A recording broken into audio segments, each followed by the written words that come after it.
What is going on? It is game number 1 in the books. House of Orange live. Tennessee 10, Nicholls nothing tonight. This was, man, that was a loud finish. That was a loud finish to that game. Hit that like for me. Share out the content here. If you know anybody has not found the channel, send them here. If you want to go back and see who predicted these lineups, this rotation, send them here. That's where we're at on this. Not to gloat a little bit, but maybe I am gloating a little bit. But, gosh, man, I hate the run rule. I hate the run rule in college baseball. I wanted to see other guys get the at-bats. I wanted to see who was going to come in for the ninth, if they would finish with Nick Abraham or if they would bring somebody else in with it. But that, you know, that's a pet peeve of mine. I just felt college baseball, D1 level, we really don't need it. But it is what it is. 10-0. Man, so much to talk about here tonight. The pitching, phenomenal. The hitting was good. You know, you can always find something to pick apart on this one. But to me, I mean, it was businesslike. This team come out and took care of business tonight. It's a team that I still say is being undersold. Yeah, I mean, I said it coming in. Nicholls, they were not very good last year. I've seen people trying to build them up that they're decent. No, their record was not good last year. I think a couple years ago they might have been pretty good. Last year they were not. But still yet, though, I don't care if you play Nicholls State. I don't care if you play Nicholls University. I don't care if you play Nicholls High School. You still got to go out and take care of business, and that's what this team did tonight. While you're in here, get to a couple comments. Leave me a comment in here as well. Super chats are available. For me to do live shows, super chats are the way for me to do them. That's kind of why I've gone away from them. I know sometimes people get upset when you put that out there. I don't really care. You know, it's a lot of times it's worth my time just to do a 10-minute video versus an hour live show. But baseball, we're going to try to hit that pretty hard on here. But appreciate a couple members here. I'm going to hit those comments here. Got Dad84. What's up, Tim Bradley? Good to see you, man. Said it looked like a good start to me. I'm telling you, man, that was a great start. We'll get more to that here in a minute. Mason Guest, member of the channel, also says a walk-off run rule home run is about what I expect from Tennessee baseball. That was pretty sick, too, because you get Tyler Myatt comes in the last inning, and we've heard about the power of Tyler Myatt. They talked about his numbers in JUCO were just insane what he put up.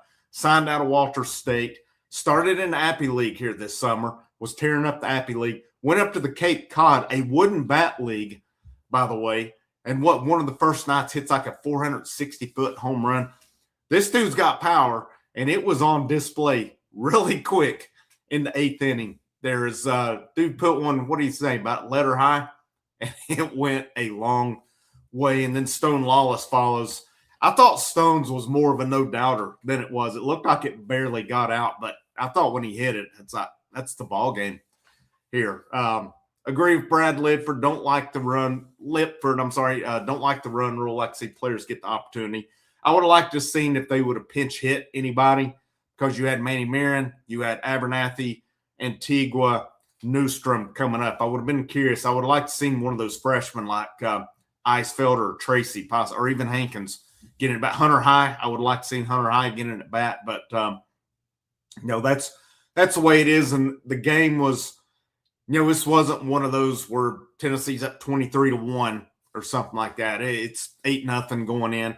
Obviously, you don't want to make changes too early. I mean, the game's pretty well in hand, but it is what it is with it. I loved the construction of the lineup. I love how they've gone with the pitch and rotation. And all in all, it was a really good night for this team here as well. Let's look at some stats here together. Let me pull that up. Let me find my share button here. We're up to almost 50 of you, man. I really appreciate you. David Fisher says, who makes the run rule decision? I'm thinking that is, and I could be wrong, I'm thinking that's an NCAA decision. While you're asking that, I'm going to pull up – I want to look at that, actually, while we're talking about it. I'm guessing that came from the NCAA. Let me look at that because I have not trying to see when that's been in for. It says it was implemented by the individual conferences, as a matter of fact, starting with the SEC in 2023, then the ACC followed date. Said for saving pitching arms, short and blowout games often describes a sportsmanship guideline rather than a hard nationwide NCAA mandate for games. So it looks like it is conference-based on this one. Because if you think about it, it does apply in SEC play as well. Great question. I'm actually glad I looked the answer up on that, so just assuming on it also. So it is an SEC, at least ACC. I'm not sure if every conference carries it out or not, but we've definitely been seeing an SEC play for going now on the third year of it. It is what it is. I don't see it going away anytime soon. It makes sense from the standpoint of saving arms, but at the same point, especially now, I think it makes maybe more sense with the 34 limit. I know teams are kind of getting around the 34 roster limit, but it does make a little more sense now. Before, I don't really think it did because you think of it last year during a midweek game, Tennessee would throw, there were times they threw 11 pitchers in a 9-inning game. So you had enough arms in a blowout to get through. Now, maybe not so much. It helps you save an arm. But, in a situation like that, you could potentially get a two-way guy like an Evan Hankins, a Taylor Tracy, even a Blaine Brown, maybe, a little bit of work in that regard. Maybe you get a freshman, and because I don't know how much you can afford to redshirt now with these roster limits as it is. But good question, and I'm assuming the run rule is going to be in effect all weekend long. And I'll be honest, it wouldn't surprise me if we don't see 3 run rules this weekend. I would totally expect it. Let's get to the stats here after that. Here we go. Let me share my screen. Pull up. Here we go. Here's the stats courtesy of utsports.com. Live stats. I'm going to look at the pitching, I'm going to look to hitting, then we're definitely going to talk pitching tonight. It was a good night all the way around, but your lineup, Henry Ford led off, hit third.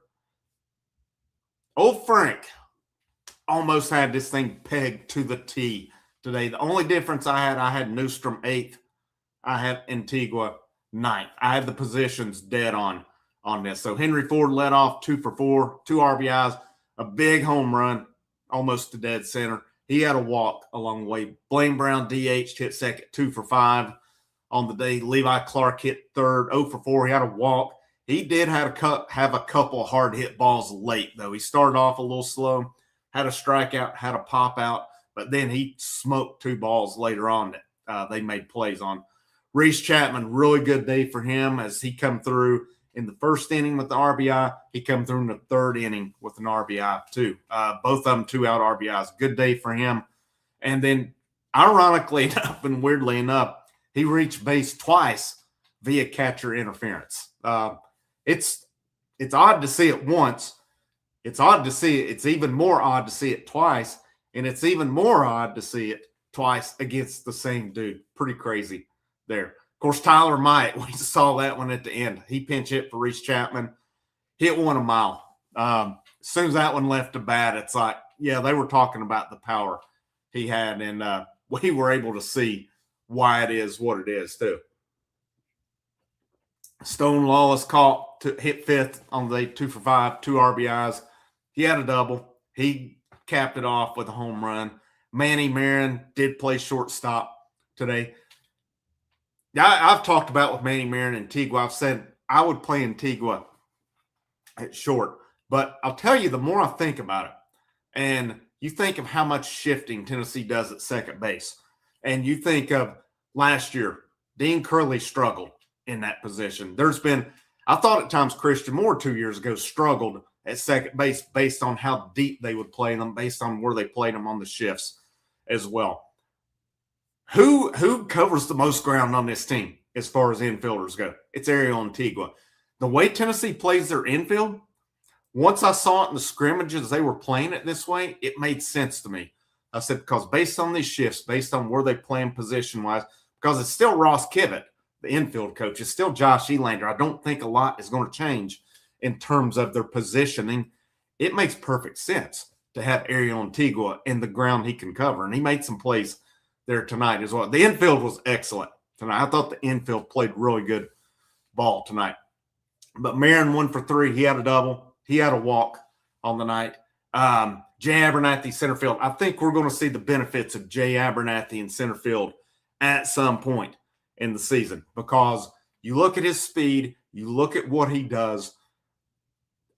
As much as we all loved Hunter Ensley in center field, Hunter Ensley made some great plays along the way.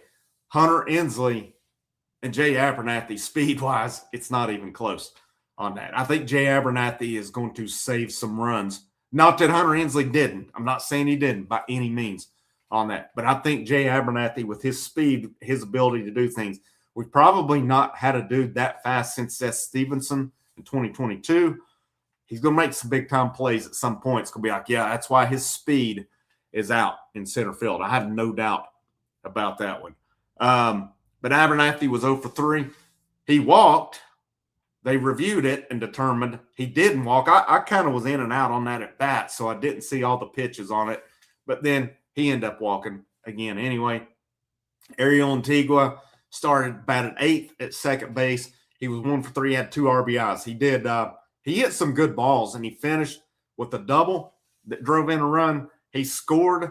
He tagged up, and Nicholls had a throwing error. Somehow the dude backing it up let it go past him too.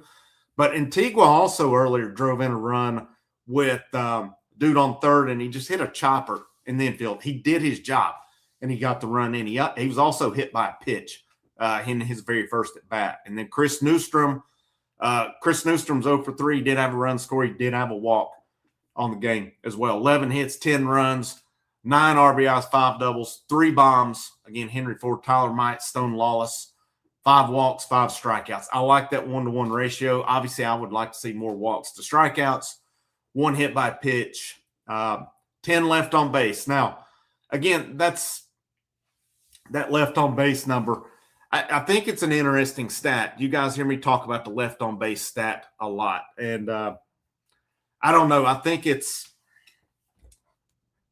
don't know about that stat. You look at it pretty much. Lawless left 3, Marin 2, Abernathy 2, and then Ford Clark, Newstrom each left 1 on base. It's a weird stat. I don't think it always tells the full story. It does tell a story. Don't get me wrong on it. I'm not totally just ignoring it, but it is what it is on that. No stolen bases on the night. 7 assists on fielding in the infield. No errors on the night. Again, I thought the infield was really good tonight. I really did, and I thought Ford made some plays over at third, just shifting left, especially to his left. The one they hit by him, that was a tough play because he's going to be shading over. The left-hander hits it down the third base line on that. Not much you can do on that one. I thought Marin played really good at shortstop. I thought Antigua was good at second, and I thought Levi Clark was good at first. Levi Clark made a play when, I'm trying to think, Coons gave up. It was more or less a bloop single to left field. I kind of thought Newstrom had a play on it. I don't know on that, but it was a bloop single anyway. And then the next dude kind of hit a shot, and Levi Clark snapped it off and got him out of the inning with it. I'm definitely going to talk pitch. I wanted to get to the hitting first on this one. We're up to about 60. Appreciate you guys tuning in. Again, hit that like. Share this thing out if you have not already. And if you're not a subscriber to the channel, hit that subscribe button for the latest. I've kind of dropped off on basketball. It's all been kind of crazy. Nothing has rejuvenated old Frank more, though, than baseball. Baseball is my thing. Love baseball. Just the videos of pitchers and catchers reporting, just the sounds from that. And just, I talk Tennessee baseball with people outside of here a lot, and it's so fun. It's the most fun for me to talk. And I'm pretty fortunate some of the people I've gotten to know through this and some of the conversations I get to have. It's pretty crazy. Some of them are. But, let's get to the pitching. Let's get to this one because ever since last year, I've seen it debated. When you go to the portal, Tennessee goes out to add Landon Mack, they add Evan Blanco, you brought in Cameron Appenzeller. Obviously, I'm not naming our Friday night guy for a reason. I'm getting to him. But you had all these dudes brought in. People wanted to go up. People wanted their lasting impression. As Tegan Kuhn's, obviously, this season did not finish how he wanted to last year. Let's face it like that. But if you watched him on the Mike Keith show this week, he was on there. It's a good watch.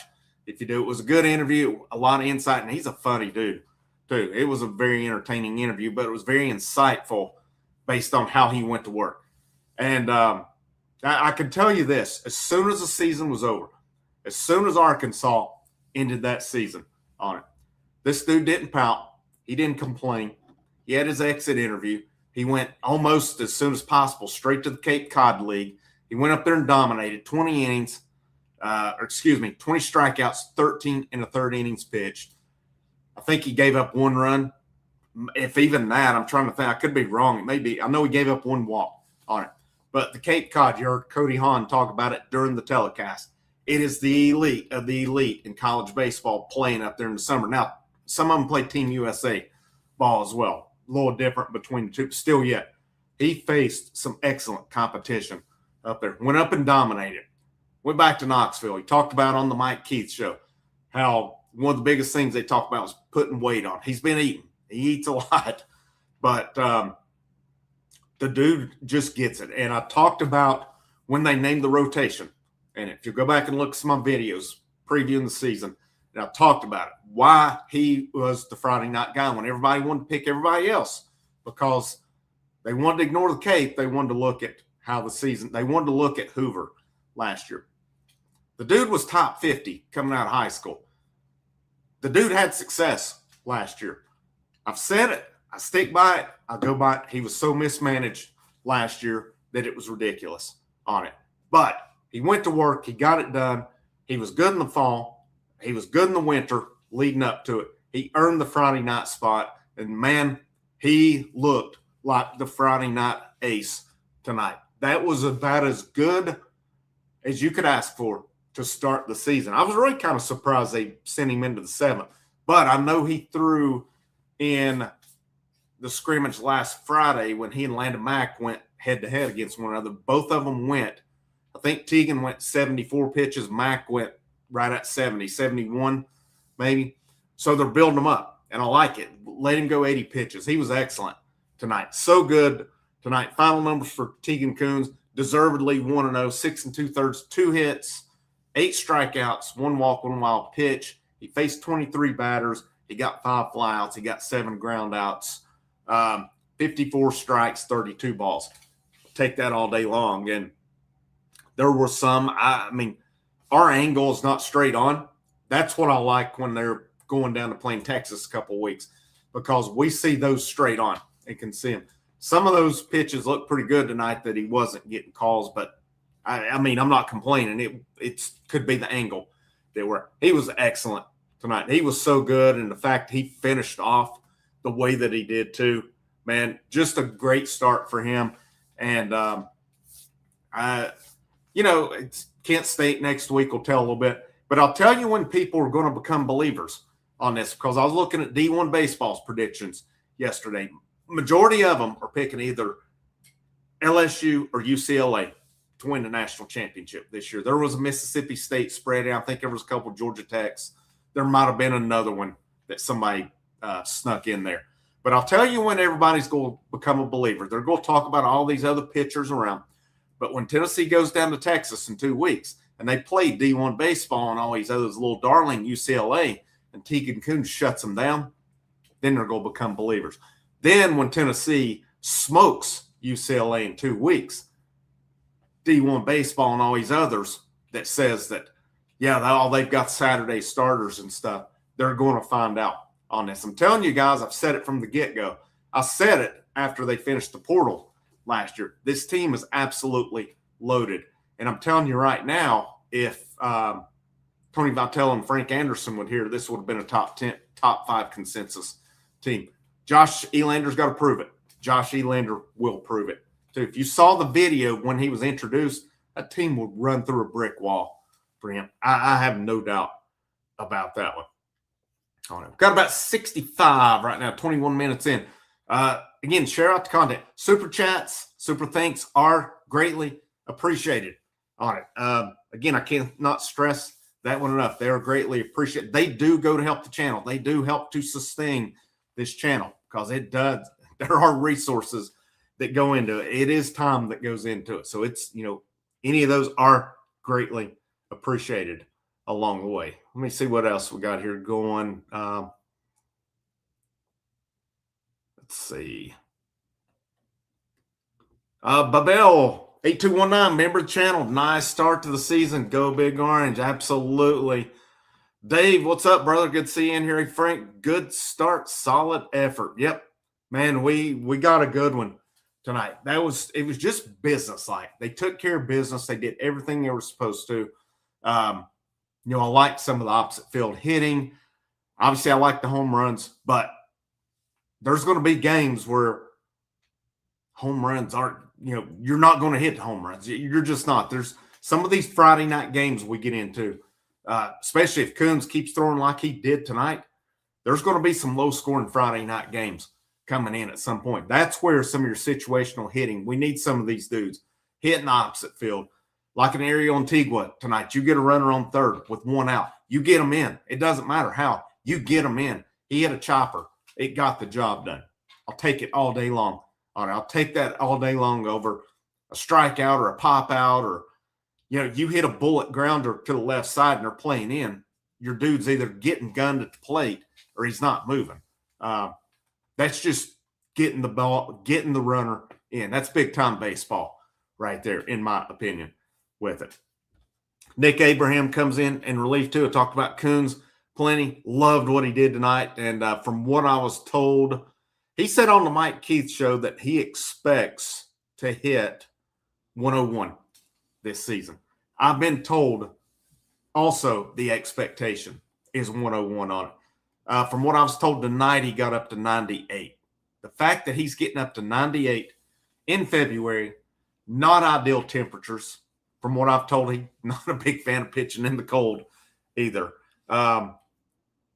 You just wait. When we get into these hotter months, he's going to be up over 100. And it's going to be awesome to see. It's going to be cool as crap to see at that point. I'm probably going to go about 5 more minutes on here and wrap this thing up with you. Good crowd. Appreciate you coming in, especially when it's been a hot minute since I've gone live. I don't even remember. I guess it was after a basketball game, maybe at some point, that I went live and kind of abandoned them a little bit. We'll try to do a little bit of live next 2 days as well. I'm going to try to hit as many baseball as I can. It's kind of my passion with this. I want to build up to where people want to come here to see it. And again, if you look back at preseason predictions on here, and I said, I looked at all these outlets that cover it. And I don't have a problem. I'm just basically promoting my channel here. Let's put it that way. I've told you since last year, the rotation, I would have said Arvidsson going in, but it's kind of the writing's been on the wall because I don't think he's going to be available this weekend. A lot of them tried to build Blanco up in the fall. He's a Friday night guy and stuff. You got to, Blanco is your solid Sunday guy. Could it shift along the way? Yeah, sure it could.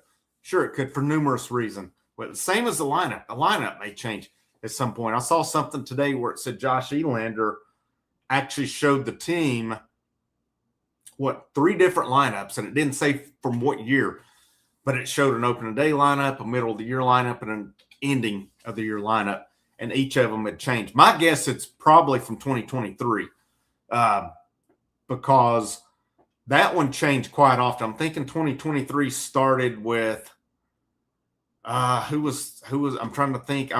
Was it Jared Dickey? Maybe it was the lead off. I think possibly I know at the end of the year, Maui Ahunya Maui Ahuna was leading off at the end of the year with it. That one changed a bit. The pitching rotation changed quite a bit that year as well. So I'm guessing it was probably from that year, because the rest of the years, 2022 might have changed a little, because I know Seth Stevenson was leading off the end of the year. I don't think he was the whole year. 2021 was pretty consistent with Spence, Rucker at the top. I think you had Beck, Gilbert up there. I know I'm forgetting somebody that was in there as well.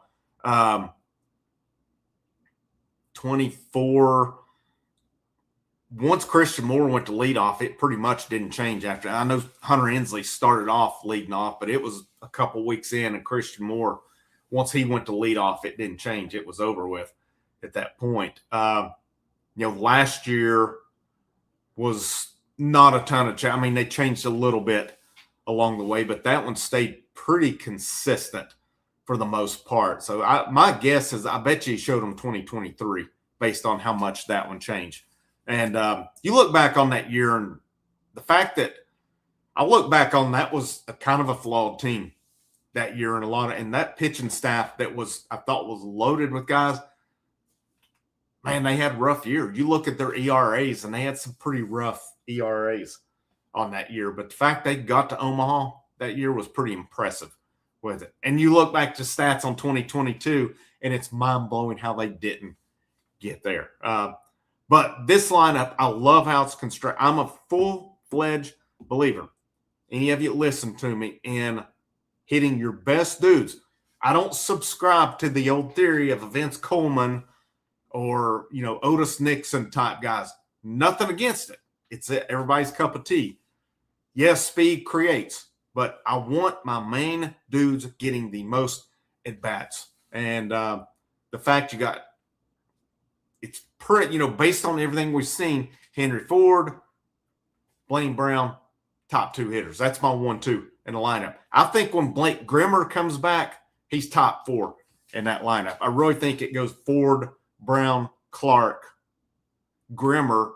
And if they wanted to switch it up due to right-left, you could go Brown, Ford, Grimmer, Clark at that point. I think it's going. I'm fascinated to see how the lineup will change along the way. I'm pretty fascinated to see if that will.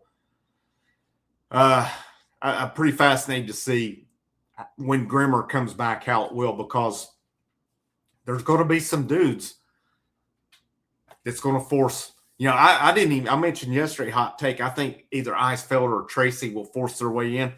I totally left Tyler Myatt out. I mean, if he gets opportunities to keep smashing, how you going to keep him out of the lineup also? But really good night for them. Appreciate that. Glad to have a channel dedicated to baseball. Keep up the good work. Love baseball. Love covering it. I take it personal, too. When I see people list the best baseball channels out there, and it's people just – they're not the House of Orange. Let's put it that way.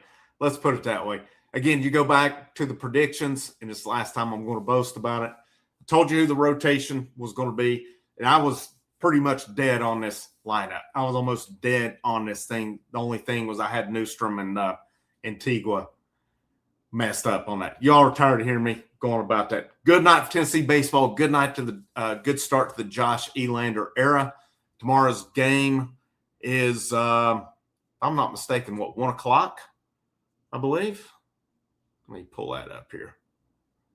I'm not mistaken the rest of the weekend. I think you got 1 o'clock tomorrow for baseball, basketball, dark mode tomorrow night there as well. Let's see here. There's 1-0 on the season of many to come. Tomorrow's is definitely 1 o'clock. Now, I don't know what weather's calling for. I know there's some potentially Sunday. So I'll be curious to see if they would possibly make tomorrow a doubleheader, if they're just going to go for it tomorrow and Sunday. Both games are scheduled for 1 o'clock tomorrow, 1 o'clock Sunday.